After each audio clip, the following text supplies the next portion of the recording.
Magsitayo po ang lahat.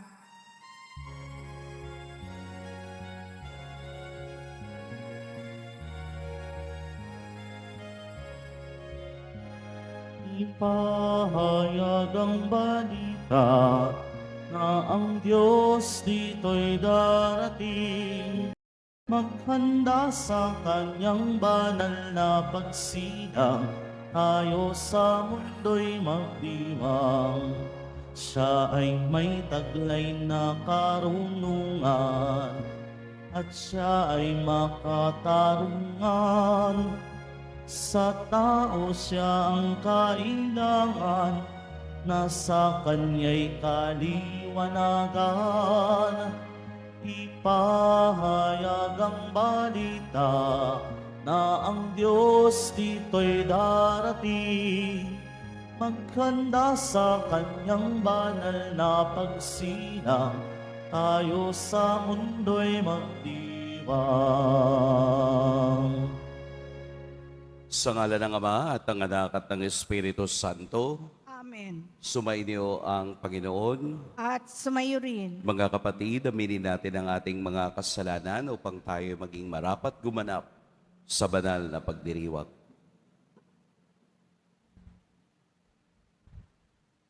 Tayo pong lahat, inaamin ko sa makapangyarihang Diyos At sa inyo, mga kapatid, na na lubha akong akong nagkasala sa sa isip, isip, sa sa salita, salita, sa gawa, at sa aking pagkukulang. Kaya sinasamo ko sa mahal na Birheng Maria, sa lahat ng mga anghel at mga banal, at sa inyo, mga kapatid, na ako'y ipanalangin sa Panginoong ating Diyos.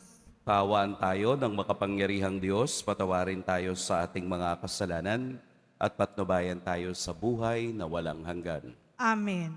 Panginoon, kaawaan mo kami. Panginoon, kaawaan mo kami. Kristo, kaawaan mo kami. Kristo, kaawaan mo kami. Panginoon, kaawaan mo kami. Panginoon, kaawaan mo kami. Manalangin tayo. Ama naming makapangyarihan, ipinahayag mo na may tutubos sa sanlibutan. Ang karikta ng kaniyang pagsilang ay mahintay nawa ng may pananabik at kagalakan. Sa pamamagitan niya, kasama ng Espiritu Santo, magpa sa walang hanggan. Amen. Magsiupo po ang lahat. Pagbasa mula sa aklat ni Propeta Isaías. Aliwin ninyo ang aking bayan, sabi ng Diyos. Aliwin ninyo sila. Inyong ibalita sa bayang Jerusalem na hinango ko na sila sa pagkaalipin, pagkat nagbayad na sila ng ibayo sa pagkakasalang ginawa sa akin. May tinig na sumisigaw, ipaghanda ang Panginoon ng daan sa ilang, isang patag at matuwid na lansangan para sa ating Diyos.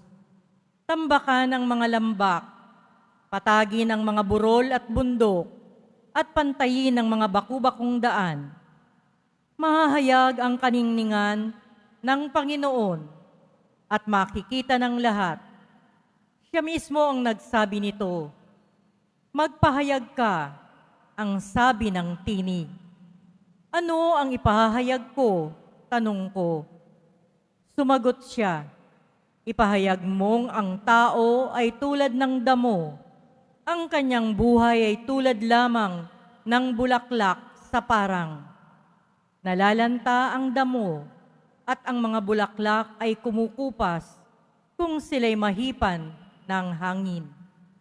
Ang tao nga ay tulad lamang ng damo.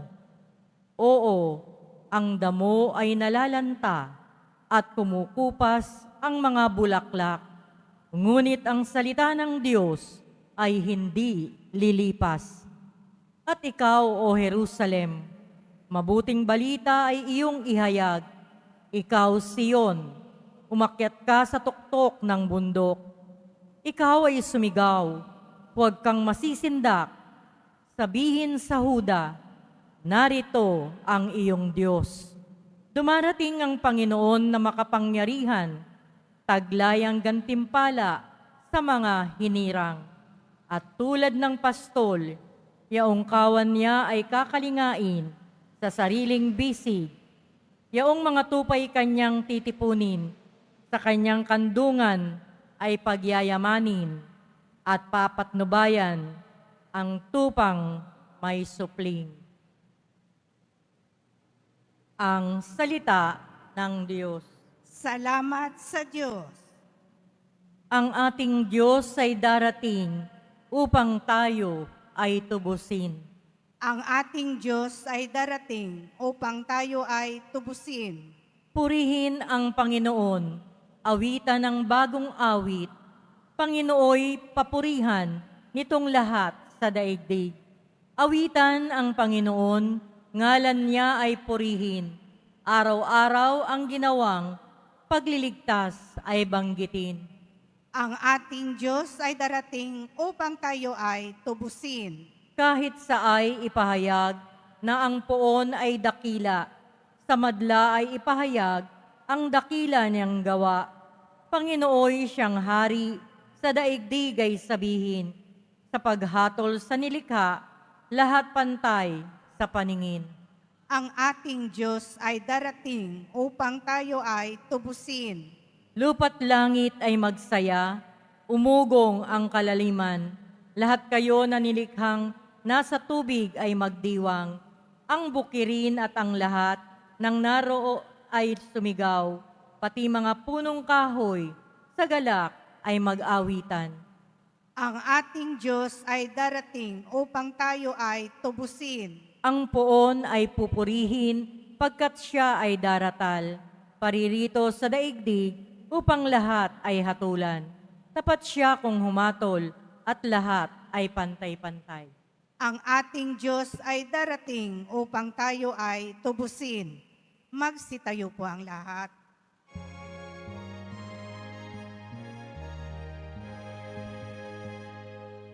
Alleluia, Alleluia, Alleluia, Alleluia.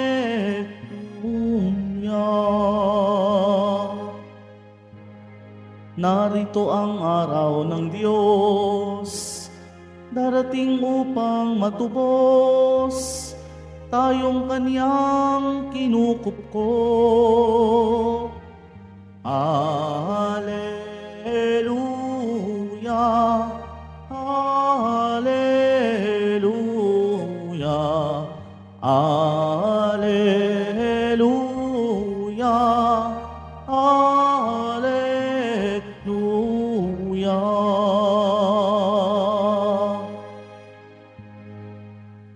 Sumainyo ang Panginoon. At sumayo rin.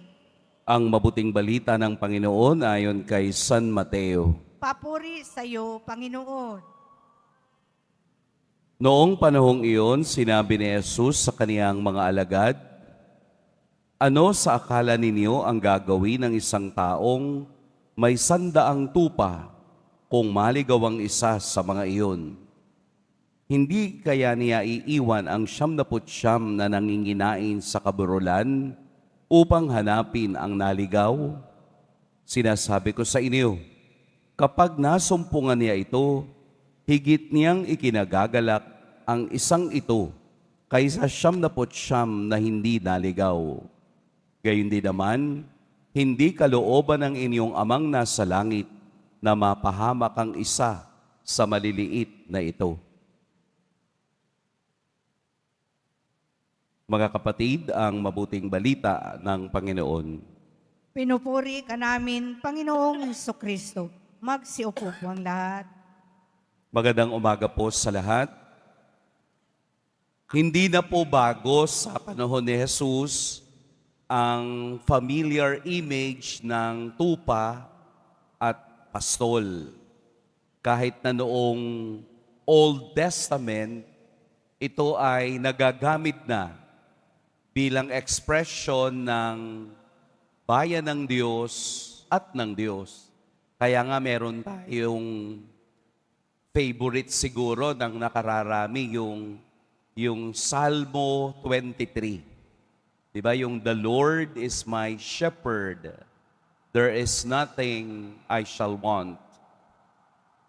Nagamit din ito ni Jesus upang ipakita kung papaano bilang isang pastol ang kaniyang ugnayan sa mga tupa. Bakit po kaya of all the animals ay tupa ang ginagamit ng familiar situation? Kasi may mga characters daw yung tupa na kakaiba. Sila yung masunurin. Yung isang hampas mo lang daw ng pastol ng kaniyang patpat o hawak na kahoy, sumusunod. Sila daw yung hindi talaga actually maingay. At kapag ang isang tupa ay alam na siya ay kakatayin o papatayin, makikita mo daw yung luha niya, tahimik na tumutulo sa kaniyang mata. Kaya mayroong ibang tao na hindi kumakain ng tupa. Pero masarap daw yun. Masarap nga po. Kasi one time, when I was nasa Italy, normal na sa kanila yung karne ng tupa. Pero maraming tao ang hindi kumakain doon ng tupa dahil nga sa karakter na nakakaawa. Kaya nagamit sa ating ebanghelyo, ito ngang magkakasama ay mayroong kahinaan, di lalo na yung naligaw. Mas lalong makikita ang kahinaan ng isa na naligaw sa 99. Kaya the image of Jesus as a good shepherd ay ipinakikitang mas naiintindihan ng Jesus Nazareno ang isang tupang naliligaw upang hanapin. Lumalabas na ang bawat isa ay mahalaga sa Diyos. Na ang bawat isa'y kabilang sa kawan ng Diyos. Na ang bawat isa'y mayroong espasyo sa tahanan ng Diyos. Pero sa lumang imagery ng pastol at tupa, pinapalo lamang para sumunod. Sa imagery ng bagong tipan, ang tupay hindi pinapalo kung hindi kinakalong, inilalagay sa balikat at dinadala sa tamang lugar. Ganun pala ang Diyos. Marahil nararamdaman nating tayo'y pinapalo, pero hindi. Yun pala ay pagbuhat niya at paglagay sa kaniyang balikat upang tayo'y dalhin sa tamang lugar. Ito yung bago. Ito yung more than the ordinary. Ito yung nagagawa ng Diyos sa mga taong naliligaw sa karamihan. Ito yung galaw ng Diyos sa mga taong nalilito at nawawala ng landas. Probably, ang Diyos ang pinaka-greatest whisperer sa mundo. Ano bang ibig sabihin natin ng whisperer? Yung napapasunod niya dahil nagkakaroon sila ng unawaan, naiintindihan ng naliligaw na tupa na siya'y binubuhat, tinatawag, dinadala sa tamang landas. Kaya nga po napakahalaga ng relasyon ng tupa at ng kaniyang pastol. Dahil ang tupay nakakikilala ng tinig ng kaniyang pastol. Kaya kung tayo'y naliligaw, kung tayo'y nawawala sa karamihan, kung sa tingin natin hindi natin nararamdaman ng Diyos, huwag tayong mag-isip ng iba. Hinahanap tayo ng Diyos upang ibalik sa kaniyang kawan. Dahil ayaw niya na mapahamak ni isa man sa mga anak niyang naliligaw sa landas ng buhay. Tayo'y maliliit, tayo'y mahihina kapag wala tayong gabay, kapag wala na tayong naririnig, tayo'y nawawala na sa landas na ating tinatahak. Pag tayo'y nalalasing na ng bagay na ibinibigay ng mundo, nawawala na ang ating lohika. Kapag tayo'y na-overwhelm ng tagumpay, na akala natin na ang tagumpay na iyon ay sarili nating kakayahan, nawawalan na tayo ng tamang pagtingin sa ating dinadaanan. Sa mga nagtatagumpay na sa tingin nila'y sarili nilang paraan, napakasakit ng pagbagsak at pagkawala ng tagumpay na hindi tunay. Dahil ang tunay na tagumpay sa pagbabalik, sa bisig ng isang pastol ay tagumpay ng pagbabalik sa kaniyang biyaya at sa kaniyang awa. Ang tagumpay na kalong ka ng Diyos, ang tagumpay na pasan-pasan ka ng Diyos, ang tagumpay na dinadala ka ng Diyos sa kaniyang napakagandang lugar ay tagumpay na hindi kayang kunin at alisin sapagkat Diyos na ang nagbibigay.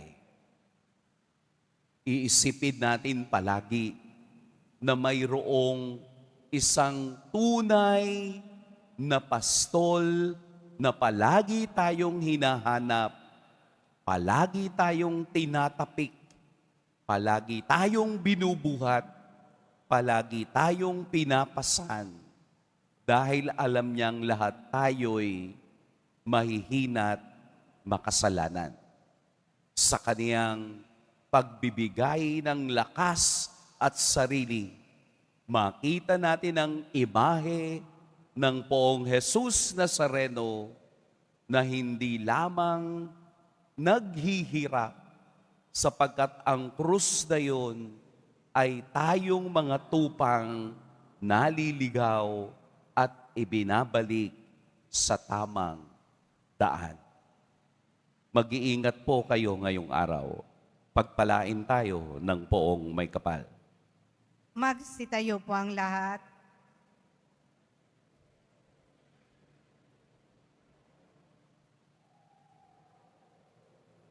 Binamahal kong mga kapatid, ang Panginoon ang ating pastol na nakikilala sa bawat isa sa atin.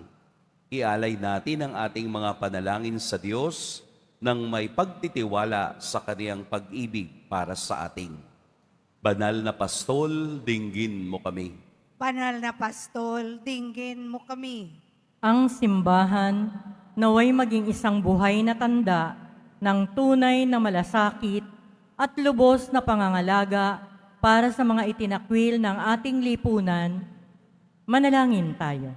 Banal na pastol, dinggin mo kami. Ang mga nalihis sa landas ng kabutihan, naway marinig ang tinig ni Kristo, ang mabuting pastol na tumatawag sa kanila upang magbalik sa Kanya. Manalangin tayo. Banal na pastol, dinggin mo kami.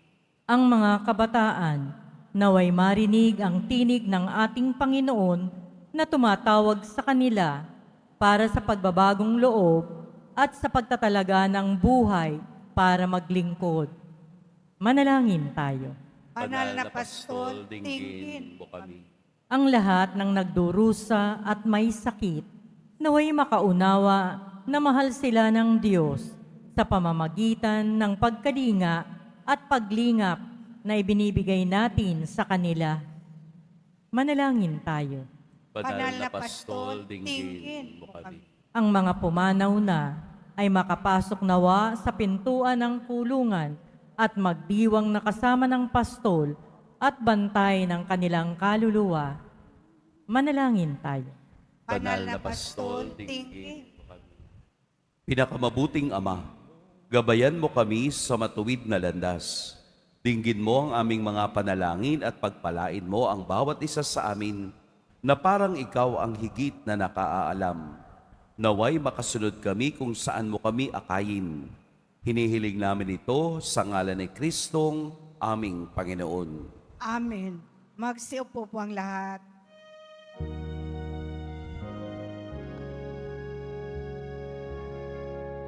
Ang ulilang lupain, malaon ng higang, ay muling magsasaya. Mananaliwa't mamumulaklak ang ilang, at ito'y aawit sa tuwa. Panginoon, aming handog ang tinapay at alak-alay ng bayang umaasa sa pagdating mo. Gayon din aming hinahanda ang aming puso upang dito'y manahan ka sa pagdating mo. Magsitayo po ang lahat. Manalangin kayo mga kapatid upang ang paghahain natin ay kalugdan ng Diyos amang makapangyarihan. Tanggapin nawa ng Panginoon itong paghain sa iyong mga kamay, sa kapurihan niya at karangalan, sa ating kapakinabangan at sa buong sambayanan niyang banal. Ama naming lumikha, kalugdan mo ang aming mga panalangin at alay sa anumang kakulangan ng aming abang na kayanan. Naway ang pag-ibig mo ang magbigay kapupunan sa pamamagitan ni Jesucristo, kasama ng Espiritu Santo, magpa sa walang hanggan. Amen. Sumainyo ang Panginoon. At sumayo rin. Itaas sa Diyos ang inyong puso at diwa. Tinaas na namin sa Panginoon. Pasalamatan natin ang Panginoong ating Diyos. Marapat na siya ay pasalamatan. Ama naming makapangyarihan, tunay ngang marapat na ikaw ay aming pasalamatan. Sa pamamagitan ni Jesucristo na aming Panginoon, siya'y isinugo mo upang matupad ang iyong magandang balak para sa lahat. Hindi niya ikinahiyang mamuhay ng mahirap upang mapakisamahan niya kaming matapat. Siya'y naging hindi na iba sa amin upang maitampok niya kami sa iyong piling. Sa kaniyang lantarang muling pagdating, ang pakikisama niya ay puspusang magniningning. At ang pangako niyang kapanapanabik ay inaasahan naming lubos na makakamit. Kaya kaisa ng mga anghel na nagsisiawit ng papuri sa iyo, nang walang humpay sa kalangitan, kami nagbubunyi sa iyong kadakilaan. Santo, Santo, Santo, Panginoong Diyos ng mga hukbo, napupuno ang langit at lupa ng kadakilaan mo. Hosana sa kaitaasan, pinagpala na paririto sa ngalan ng Panginoon. Hosana sa kaitaasan. Magsilod po ang lahat. Ama naming banal, ikaw ang bukal ng tanang kabanalan. Kaya't sa pamamagitan ng iyong Espiritu, gawin mong banal ang kaloob na ito upang para sa aming maging katawan at dugo ng aming Panginoong Hesukristo. Bago niya pinagtiis ang kusang loob na maging handog, hinawakan niyang tinapay, pinasalamatan kaniya, pinaghati-hati niya iyon, iniabot sa kaniyang mga alagad at sinabi, tanggapin ninyong lahat ito at kanin. Ito ang aking katawan na ihahandog para sa inyo.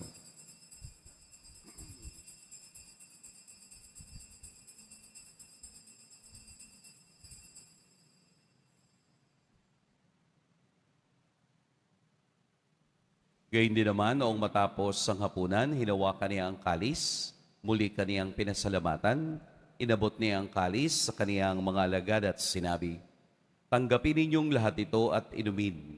Ito ang kalis ng aking dugo, ng bago at walang hanggang tipan ng aking dugo na ibubuhos para sa inyo at para sa lahat, sa ikapagpapatawad ng mga kasalanan.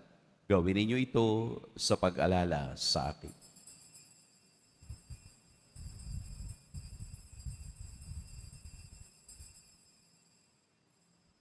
Magsitayo po ang lahat.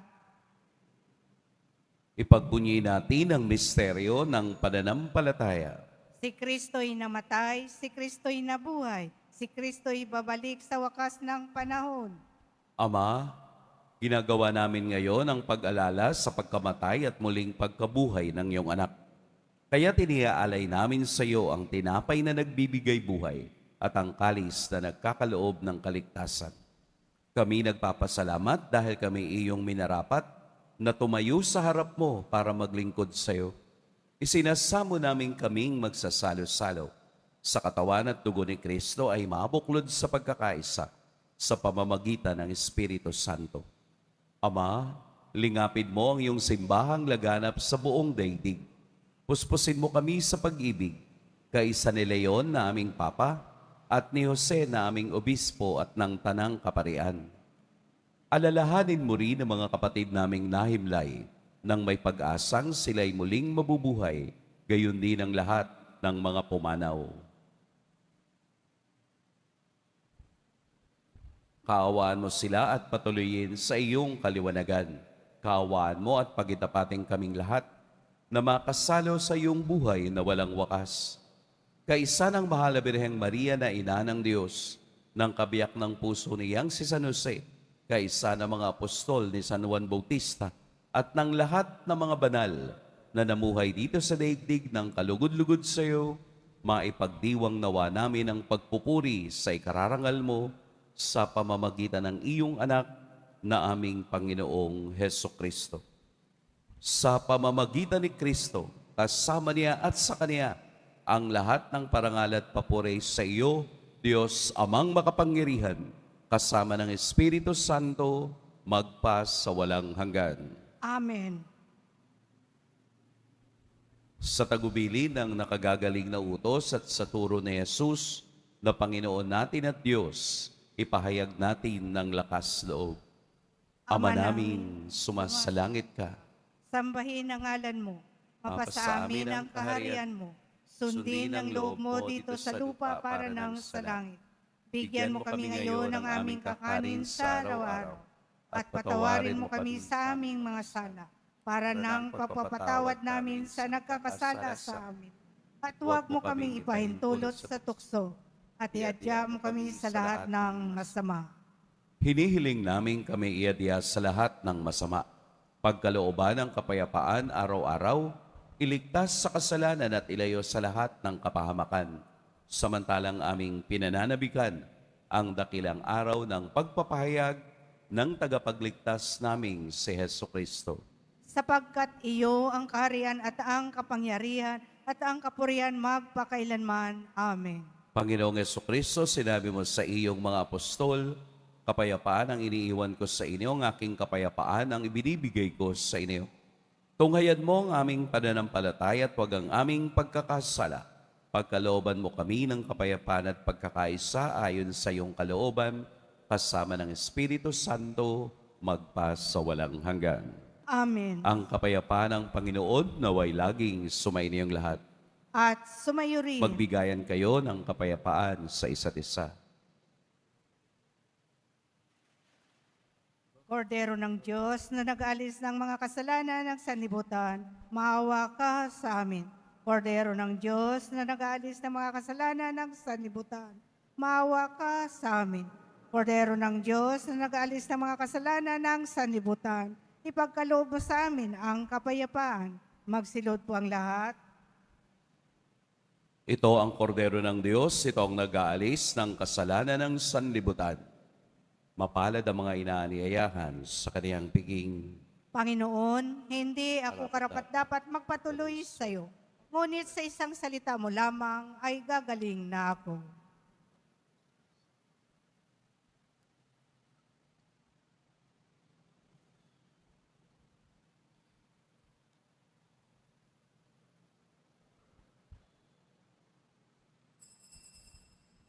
Para sa lahat ng tatanggap ng banal na komunyon, sasagot po tayo ng amin.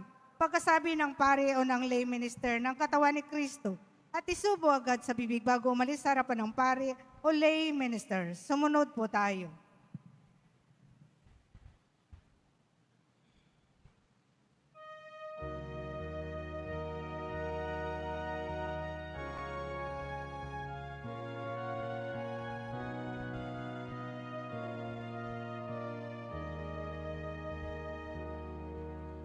Panginoon,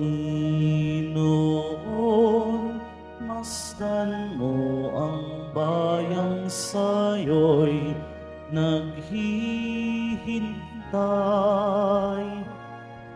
naghihirap, tigib ng sindak at alipin ng kasalanan. Panginoon, dinggin mo ang karaingat ng iyong bayan. Umaasa sa iyong pagdating at sa dulot mong kaligtasan. O kay tagal naghintay ng iyong bayan sa iyong pagdatal, o kay tagal inasam kaganapan ng iyong Panginoon, lingapin mo bayang sa'yo'y umaasa. Iligtas mo kamit marapating sa hari ay isama.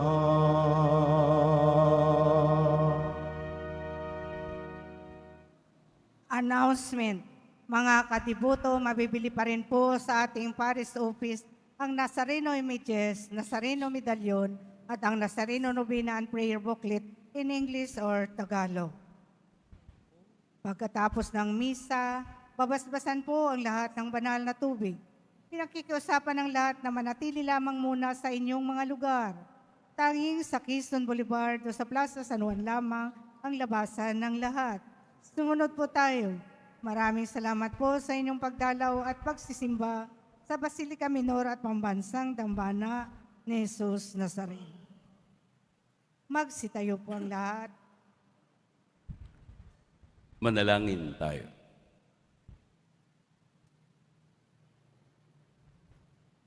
Ama naming mapagmahal, kaming pinapakinabang mo sa iyong banal na salo-salo, ay turuan mong kumilala sa layunin ng iyong mga nilikhang bagay na dapat naming gamitin upang kami ay sumapit sa iyong piling sa pamamagitan ni Hesukristo kasama ng Espiritu Santo magpas sa walang hanggan.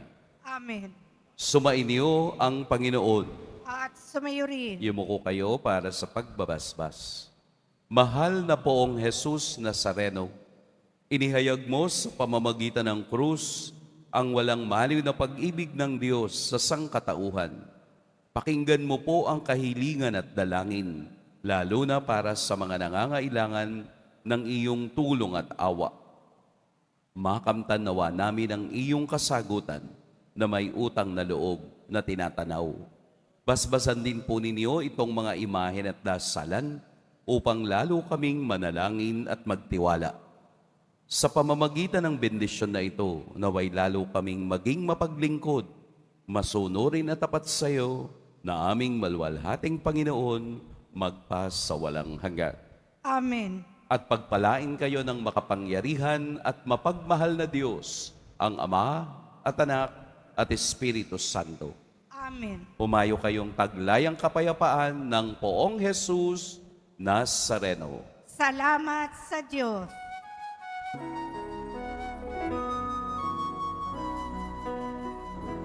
Nuestro Padre Jesus Nazareno, sinasamba ka namin, pinipintuho ka namin, aral mo ang aming buhay at kaligtasan.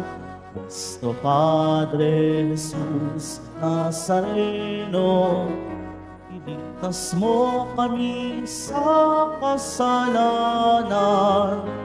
Ang krus mong kinatayan ay sagisag ng aming kaligtasan. Nuestro Padre Jesus Nazareno, dinarangal ka namin. Nuestro Padre Jesus Nazareno, iluluwalhati ka namin. Nuestro Padre Jesus Nazareno, dinarangal ka namin. Nuestro Padre Jesus Nazareno, nilulwalhati ka namin.